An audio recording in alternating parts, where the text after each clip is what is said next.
Hello, loves. I love this cake. Let's talk about the making of this cake and the trouble that it actually gave me, but I do love this cake. How cute is it? And everything is edible, all of it.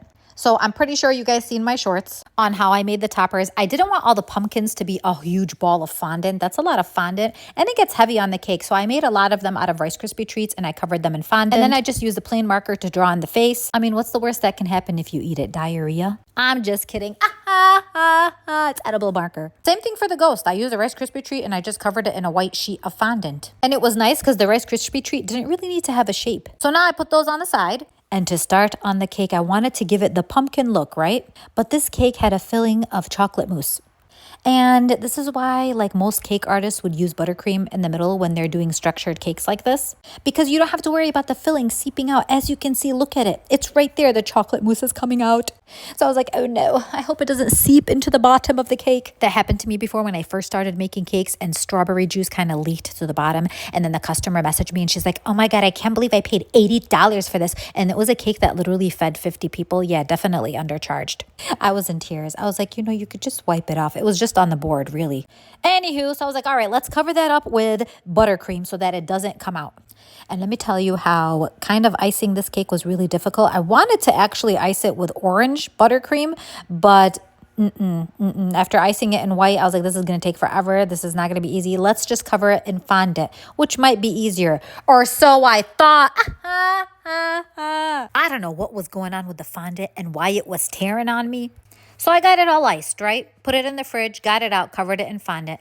I couldn't stretch my fondant like I normally do. Maybe I added too much food coloring. I have no idea. But the sucker was tearing on me. And I tried. I was like, it's okay. I will cover the blemishes. But nope, it was just not working. So I ripped it off, microwaved the fondant, and then started all over again. So I was like, I'll make the fondant bigger this time to cover the whole cake. And I did. But again, it still wasn't working with me every time I kind of tried to stretch it a little bit and tuck it in. So then I was like, you know what? Why don't I just cover half of it? And then I'll cover the other half. And this way there's no tearing. But you know what happens when you have that? Then you're going to have a seam where they connect and it doesn't look as smooth. But the nice thing is I can hide that with a few things. So that's why I was like, it's okay. It's no big deal. So I cut the extra fondant off and then I wanted to make it look like it was seamless. And by doing that, I steamed it so that it gets soft. And then I meshed them together like what you do when you're doing clay projects, I think.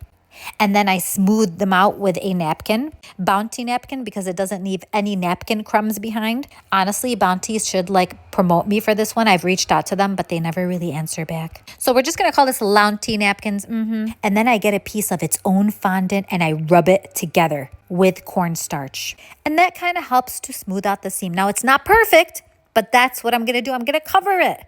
So I cut out all the, I cut out the face. I airbrushed them, but it didn't look so good. So I just hand painted them. And I do apologize, but I didn't record that part because I'm a woman show and I forget if I'm recording or not. So that's why sometimes there's pieces missing. You know what? I'm not going to edit that out. It's okay. See, here I am covering them with the little stems and I'm going to put leaves. And then I put all the stuff sporadically throughout the cake, which again, I forgot to show me doing. But you get the idea. I put the bottom with the Oreo cookie crust for the dirt. And then you have this product, which you could never tell that it was giving me a hard time, but it was, but it's so cute.